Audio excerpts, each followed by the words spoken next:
Qual que é a diferença entre as 5.000 e as 6.000? Por que optar por um equipamento ou por outro? Vamos falar um pouquinho aí sobre a diferença das 5.000 e das 6.000 hoje, pessoal.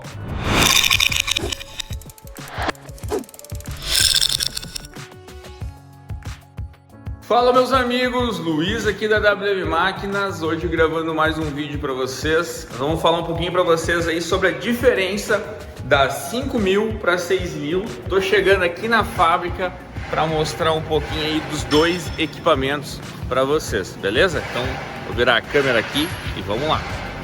Aí, meus amigos, então aqui a nossa parte de montagem final das máquinas.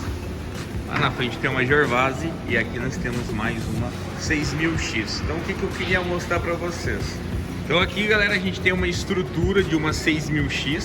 A gente comprou essa máquina, comprou aquela ali também, a gente está finalizando a montagem, então a gente comprou dois equipamentos. Ele já tem uma 5.000 e ele acabou comprando uma 6.000. Mas antes de falar sobre os equipamentos, galera, deixe sua curtida, se inscreva no nosso canal, compartilhe esse vídeo com quem você acha que é pertinente compartilhar. E não se esqueçam, nós estamos também com o nosso podcast toda terça-feira às 19 horas ao vivo aqui no nosso canal do YouTube. Tem duas máquinas em processo final de montagem, sendo que essa é uma 6.000 e essa é uma 5.000. A primeira diferença que vocês conseguem ver já no visual são as bolsas de ar.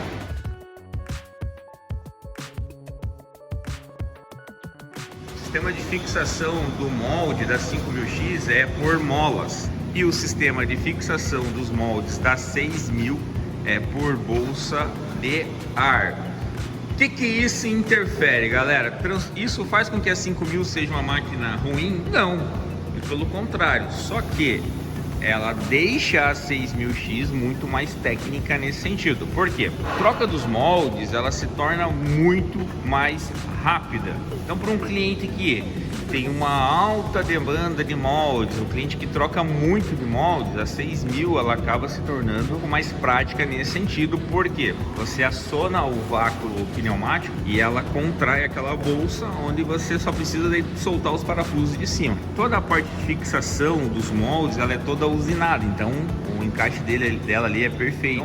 Você tem um ganho de tempo na troca dos moldes. Luiz, mas quanto tempo leva para trocar o molde? Galera, a gente aqui tem bastante prática, então o pessoal troca esse molde aqui muito rápido, em 15, 20 minutos a galera já troca, e aquela ali já chegamos a trocar aí em 5 minutos. Considerando hoje uma fábrica de blocos, o pessoal não tem tanta prática, mas vamos considerar um cliente que está começando agora, ele vai levar em média aqui de 1h30, 2 horas para trocar, regular no início, e eu acredito que ele chegue aí até uma questão de 30 minutos para trocar, um tempo bacana, 30 minutos para trocar de molde bem tranquilo. Sendo bem honesto para vocês, de 12 a 15 minutos você consegue fazer a troca do molde. Obviamente que tendo as ferramentas corretas, né? Uma outra vantagem da bolsa de ar, o que é?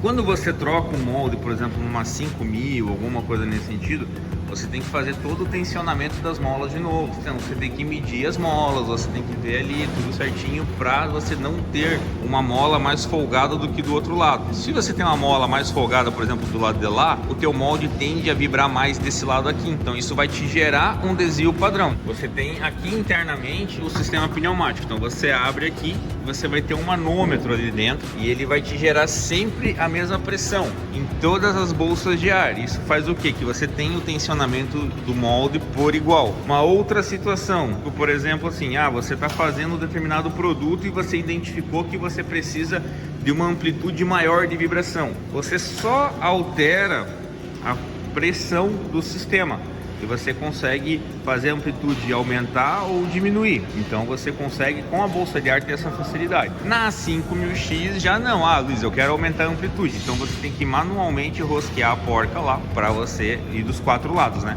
Você tem que rosquear as 4 porcas, né, para você poder aumentar ou diminuir a amplitude. Então, com a 6000X você tem uma facilidade melhor de ajuste nesse sentido. Uma outra diferença da 5 para 6.000 seria o sistema regenerativo do hidráulico. O sistema regenerativo, ele pega o ar do sistema e joga de novo para prensagem. Aumenta a prensagem? Não aumenta a prensagem. Isso faz só com o prensador desse mais rápido. O restante das velocidades são todas iguais. Então o fato de você ter isso no prensador faz com que essa máquina tenha um ciclo aí de 1,5 segundo a 2 segundos mais rápido do que a 5.000.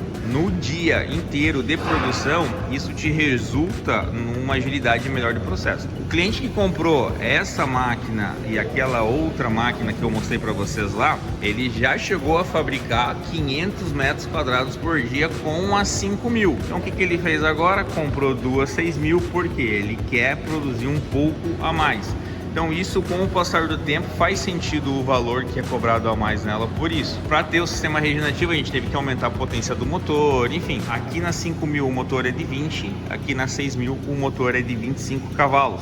Então muda daí a soft starter, enfim, tem várias situações, por isso que a 6.000 acaba se tornando uma máquina um pouco mais cara. São a diferença dessas hastes. É a mesma haste, é a mesma bucha, o sistema do prensador é o mesmo. O que acontece? Por causa das bolsas de ar, a gente teve que alargar um pouco essas hastes. E aqui ela pode perceber que elas são um pouco mais juntas aqui, justamente por não ter a bolsa de ar. A gente coloca uma barra aqui para estabilizar quando ela sai, tranquilo, mas na 5.000 o pessoal também já está colocando, ó. Na 6.000 vocês podem perceber ali, ela é um pouquinho mais longa. É só isso aqui que altera. Obviamente que tem uma diferença porque tecnicamente acaba não alterando muito, porque o que faz a força mesmo é o cilindro hidráulico. Essa peça aqui na 6.000, ela é mais pesada.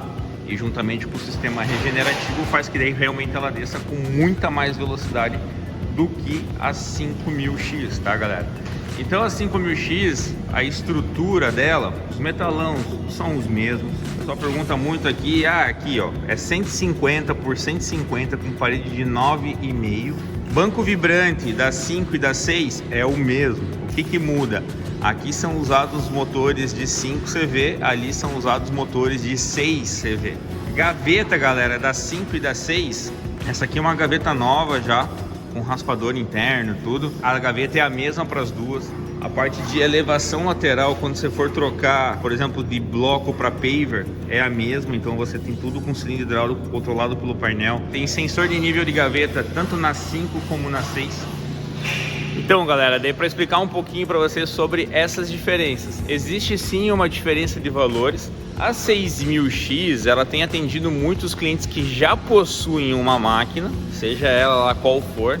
Eles já possuem e eles entendem que assim, pô, às vezes trocar um molde é um problema, então eles querem trocar isso mais rápido, tem muito molde. São pessoas empresas principalmente, que já estão no mercado há muito tempo e eles já têm determinada clientela, eles já têm determinados produtos, então ele tem um leque muito grande de produtos, então eles precisam trocar rápido de molde. Qualquer velocidade a mais que eles consigam, porque, como eu falei, 1, 2 segundos às vezes parece pouco, mas a produção de um dia inteiro, isso é bastante coisa. Vamos considerar assim, a 5.000X a gente já viu ciclos de 11 segundos fazendo paver com ela. Se você reduzir isso para 10, você está quase falando de 10% a mais de produção no final do dia. O motor da bomba é um pouco mais forte, eu consigo aumentar a velocidade também dos outros acionamentos. Se você baixar 2 segundos, são quase 20% a mais de produção. Para quem já está no ramo, para quem já produz, para quem já tem a demanda, isso acaba fazendo muita diferença. Também são máquinas que atendem muito clientes que já possuem as bandejas, alguma coisa nesse sentido, eles estão fazendo só troca de equipamento. Então a 6.000 para esses clientes faz mais sentido do que a 5. A 5.000 geralmente assim, o pessoal que está começando uma planta, não tem ainda muito know-how e tudo, eles vão para 5.000, vai atender super bem. Os dois equipamentos são muito bons, a estrutura dos dois das duas são muito boas. Tem muito conceito da Gervase nessas máquinas em relação ao banco vibrante. Lembrando, a gente não utiliza moto vibrador nessas máquinas. Moto vibrador é só na parte superior do molde de piso, mas a gente vê que muita gente está usando o moto vibrador no banco vibrante, ali na base de vibração da tábua. A gente não tem nada contra moto vibrador, mas a gente entende que você não consegue controlar muito bem a vibração no moto vibrador, e aqui você já tem um controle um pouco melhor. Moto vibrador a gente usa nas 4.000X, que são as máquinas automáticas de entrada. Então nessas máquinas que são mais elaboradas, rodadas, a gente tem o banco vibrante em desenvolvimento aí junto com o pessoal da Gervase. Não é um banco igual o da Gervase, até porque o valor da máquina é bem inferior ao da Gervase, mas o conceito, enfim, é basicamente o mesmo, funcionado por cardan e por motores elétricos. A gente consegue ter uma partida melhor deles, então você consegue ter uma inércia de partida menor e você consegue ter uma freada, inércia de freada menor também com os motores, coisa que daí no motos vibradores você tem uma inércia um pouquinho maior, tanto de partida como de parada. E isso faz o que? Tempo de ciclo. Como a gente está falando de máquinas que a gente quer aproveitar o máximo possível do rendimento delas, então tudo isso aí acaba interferindo. Beleza? Então, galera, espero que vocês tenham gostado, tenha ficado clara a diferença técnica de uma máquina para outra. Qualquer dúvida que vocês venham ter, deixa aqui nos comentários. E, pessoal, assistam o nosso podcast, participem. Quem estiver interessado lá, acompanha o nosso podcast. Acredito que vai ser bem interessante para vocês. E você que gostou da máquina, entre em contato com a gente. Vamos colocar umas 5 mil ou umas 6 mil para rodar aí na tua cidade.